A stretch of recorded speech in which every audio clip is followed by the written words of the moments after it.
Good evening and welcome to the Tuesday, April 2nd edition of Newswatch 18. I'm Jessi, Koehler. And I'm Jenna, Kurtz. Let's go now to the weather desk with Corey Harguth for a quick peek at this week's forecast.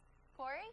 Well, we started off with cooler temperatures once again this morning, but we do have a warm-up on the way, and we'll start off tonight by planning out your day with the day planner a little bit. 8 o'clock tomorrow morning, looking for a temperature right around 29 degrees and then by noon, 46 degrees with a few more clouds and winds at about 5 to 10 miles per hour. And then the winds will shift a little bit throughout the afternoon, but getting with a high back up into the 50s. I'll have all the details about this warm-up coming up in your full forecast in just a little bit. Thanks, Corey. The College of Business has narrowed down its search for a new dean to 3 finalists. The finalists are J. Chris Leach of the University of Colorado, Jay Saadu of the University of Iowa, and David Spalding of Dartmouth College. All 3 finalists will meet with members of the university community and participate in an open forum in the Jardine building. Leach will be the first finalist to visit the university on April 4th and 5th. He will hold his open forum at 3 p.m. on April 4th in room 1148 Jardine. The City of Ames has named 3 finalists for the position of City Attorney. Each finalist will give a presentation as part of the interview process, which the public is encouraged to attend. Lee Robbins of Greenwood, Indiana, gave his presentation last night, and finalist David Peoples of West Memphis will present at 4:30 p.m. on April 4th in the council chambers. The presentation of 3rd finalist and acting City Attorney Judy Parks has yet to be announced. The Memorial Union will host the 8th annual Global Gala this Friday in the Great Hall. This multicultural event honors a variety of different cultures around the world. Student organizations will shed light on cultures through dances, songs, dress, games, and more. Doors open at 5:30 p.m. with the program beginning at 6. Admission to this event is free and open to everyone. The Stevens Auditorium invites you to take a chance on the ABBA tribute band coming tomorrow night. Arrival from Sweden has exclusive rights to the ABBA name, costumes, and original music. They will perform ABBA's hit songs such as Mamma Mia, Waterloo, and Dancing Queen. The concert starts at 7:30 p.m. in Stevens. Tickets are on sale at the Stevens Auditorium ticket office or online at Ticketmaster.com. Iowa State University will host this year's State Science and Technology Fair of Iowa on April 4th and 5th. The fair will feature 660 students ranging in age from 6th grade to high school seniors. Over 500 student research projects ranging from oil cleaning bacteria to software correcting computer code will compete for more than $70,000 in prizes and scholarships. The event will be held in the Hilton Coliseum and is free and open to the public. So, Alan, I hear the mayor's term has been extended. What can you tell us about that? That is correct. I'll have more information after the break. Stay tuned. You're watching Newswatch 18.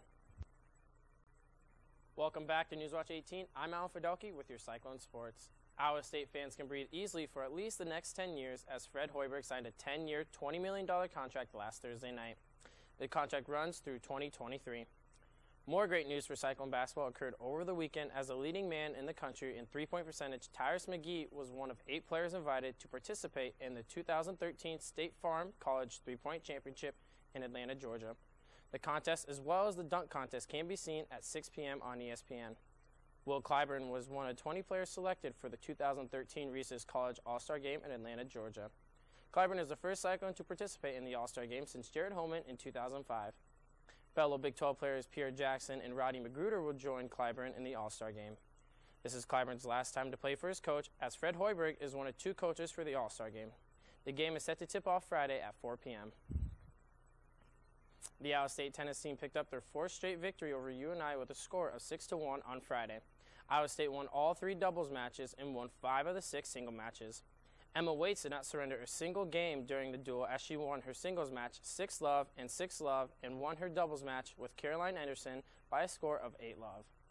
Megan Cassins picked up her 14th victory of the season with a score of 6-4 and 6-2. The team is back in action Friday against Oklahoma.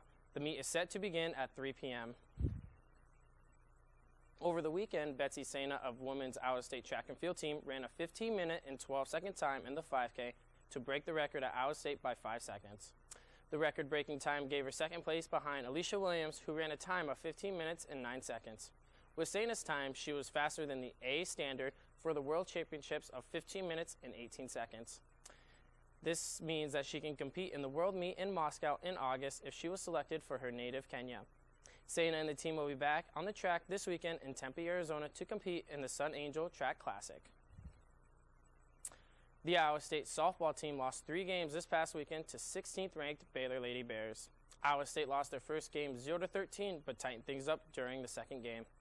The Cyclones were down 3-1 heading into the final frame, but not for long as Erica Miller's leadoff single was quickly followed by Whitney Canyon blasting the first pitch she saw over the left field wall to tie the score. The Cyclones later surrendered a run in the 10th as the Lady Bears went on to win 4-3. The Cyclones lost the last game of the weekend 7-5 despite having a 5-1 lead halfway through the third inning. Iowa State surrendered 3 runs in the bottom of the third as the Bears crept to within striking distance with a score of 5-4. The Lady Bears scored 3 more runs in the bottom of the 6th and held on to their 7-5 lead to win the game. Senior Tori Torrescano hit 2 long balls over the weekend to bring her tally up to 39 home runs on her career. Freshman Brittany Gomez continued to be a thief on the diamond as she stole her 21st base on the season. The Iowa State softball team will be back in action Wednesday as they travel to UNI. The first pitch is set to be thrown at 3 p.m. So that's all I got for sports. So Corey, what's the weather looking like this week? Well, we had cooler temperatures as we woke up this morning, but we do have a warm-up on the way. I'll tell you just how warm we'll get in your full forecast next on Newswatch 18. And welcome back to Newswatch 18 here on this Tuesday. I'm Corey Harguth with a look at your forecast. We got warmer as far as temperatures go for today compared to yesterday, but it's still well below average for where we should be this time of year. We made it up to 41 degrees in Waterloo, 43 in Fort Dodge, 50 degrees in Sioux City, as well as in Council Bluffs, 49 in Des Moines, 47 in Tumwa. We got up to 45 here in Ames for this Tuesday. And the cooler temperatures have something to do with the stronger winds that we've been seeing. Right now, it's northwest in Waterloo, 7 up in Mason City, 8 miles an hour out of the east in Sioux City, 5 miles per hour in Council Bluffs, and the strongest point for the winds is out of the northeast at 13 miles per hour in Des Moines right now. So currently outside right now, 30 degrees in Mason City, 34 in Fort Dodge, a few clouds out in Sioux City, but your temperature is still at 44 degrees, 45 in Council Bluffs, 41 in Des Moines, and 37 in Ottumwa. Here in Ames, we're sitting at 35 degrees with mostly clear skies and winds out of the northeast at 6 miles per hour. And our dew point is still very, very low because of all the dry air that we have right now, sitting at 23 degrees at this hour. We'll go ahead and take a look at clouds and radar. Over the past 3 hours, not much really forming as far as clouds here in central Iowa. We had a few clouds starting to form just to our north, but they fizzled out before they could even get here, leaving us with clear skies for basically the rest of tonight and into a good part of the rest of the week. This was at 7 o'clock tonight. High pressure to our southeast. That is going to move off to the south and east and continue to move out of our region. Then we have the stationary front, and that's just going to hang out just to our north and west for a day or so, and then it's going to start bringing in a very weak cold front. It's not going to affect our temperatures much at all, but it will bring in a chance for some clouds and then some showers up just to the north in Minnesota. But for tonight, we'll look for lows right around 24 in Fort Dodge, 26 in Sioux City, 28 in Council Bluffs. Same thing in Des Moines, 24 in Ottumwa, and look for 21 degrees overnight tonight. Tomorrow, we'll rebound back up into the 50s for basically everyone. 52 in Mason City, 55 in Fort Dodge, 57 in Council Bluffs. If you're out in Sioux City, plenty of sunshine and 60 degrees for your Wednesday's high temperature. We'll look for 24 overnight tonight here in Ames. A little bit cool, and those winds are going to start out of the north at 5 to 10 miles per hour, and then they're just going to drop off to basically nothing overnight tonight. Get up to 53 degrees for Wednesday here, and clear skies, and then winds out of the east at 5 to 10 miles per hour. 7-day forecast, there's the warm-up I was talking about, 58 degrees for Thursday, 58 for Friday, and then we start looking at a chance at a few showers and maybe a couple thunderstorms for Saturday, getting up to a very nice 63 degrees. We'll cool down a bit for Sunday, 55 degrees, Another chance of rain on Monday with a high of 50 and maybe a few lingering showers moving over into the daytime hours on Tuesday as we look for highs to continue up into the low and maybe a few middle 50s. That is your forecast. Let's send it back to the desk. Athletes and donuts usually don't mix, which makes the 5K donut run all the more sweeter.